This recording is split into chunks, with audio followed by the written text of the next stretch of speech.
One of the world's oldest and proudest cricket competitions is the Audi Cup between the USA and Canada.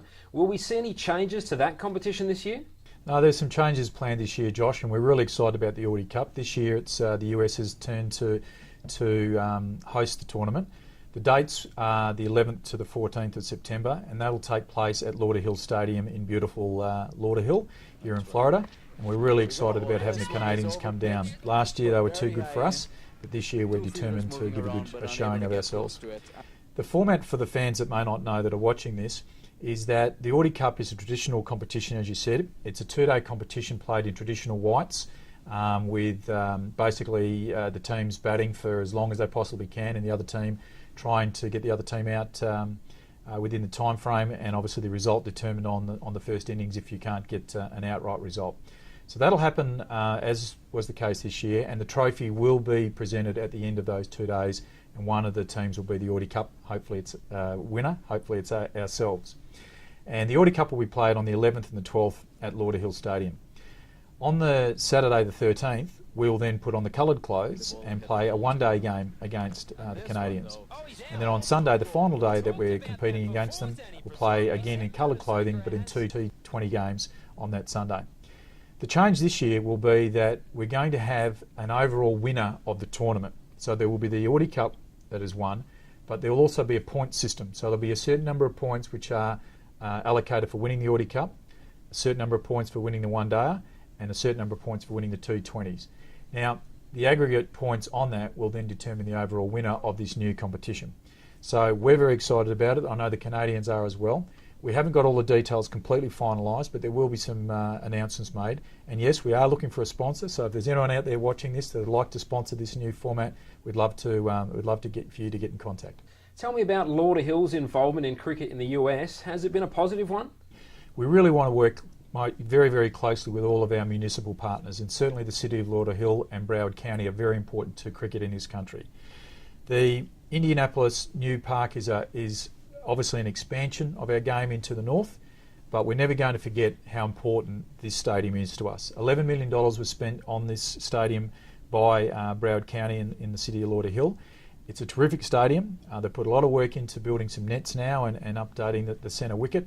And we're really looking forward to having cricket here, and we hope the fans will come down and enjoy the stadium, and we really want to make sure that we have a good and long-term relationship with Lauderhill, the City of Lauderhill going forward, because they are so important to our game. Obviously disappointed to miss both the T20 and 50 over World Cups, Darren, recently. Is it a goal moving forward to be a part of those major events in future? Absolutely. The first thing we really need to do, Josh, is we need to expand our base. At the moment, the number of young guys and girls out there playing is not at the numbers that it needs to be at. We've really got a very low number. And as you know, coming from a successful country such as Australia or teams that are coming out of India or Pakistan or Sri Lanka, they have a big base to select from. In the US, we don't have that right at the moment. So a lot of our effort this year is about getting more kids playing the game, and then those that have got talent that come through those programs such as Cricket Let's Play USA and other programs that we're working on, is channeling them into a talented player pathway. You're absolutely right. Our performances in last year were disappointing, and there's not much we can do about changing the past. We've now got to look to the future. But where our eye definitely is on how we're going to be a strong team in the next 2 to 3 years, and when those opportunities come for us to shine on the international stage, taking them and making the most of those opportunities when they come. Now let's talk about ladies cricket for a second. What's happening with that?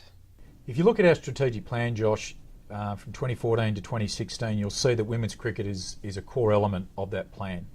And so in 2014, USACA would have loved to have done some sort of a development program for women's cricket. The ICC Americas has decided for the next 2 years there won't be any international program for women. And to be frank and honest to the people that are watching this, our resources in 2014, both financial and human, don't allow us to put the correct emphasis on developing a women's participation program and elite program as we'd like to do it. So that's not to say that there's not going to be women's cricket and potential for that in 2014. Of course there will be, and USACA will support it as it always has.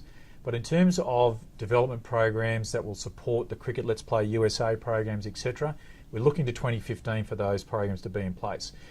And the reason for that, Josh, is the strategy has got to be, whatever we do has got to be at the highest possible level. If we're not ready for it in 2014, my sense is, and the sense of the USACA board, is that we are better to spend the year preparing so that what we are able to offer in 2015 is a high quality product and a high energy, very enthusiastic and a very enjoyable experience for young girls and for elite players that want to play cricket in this great country.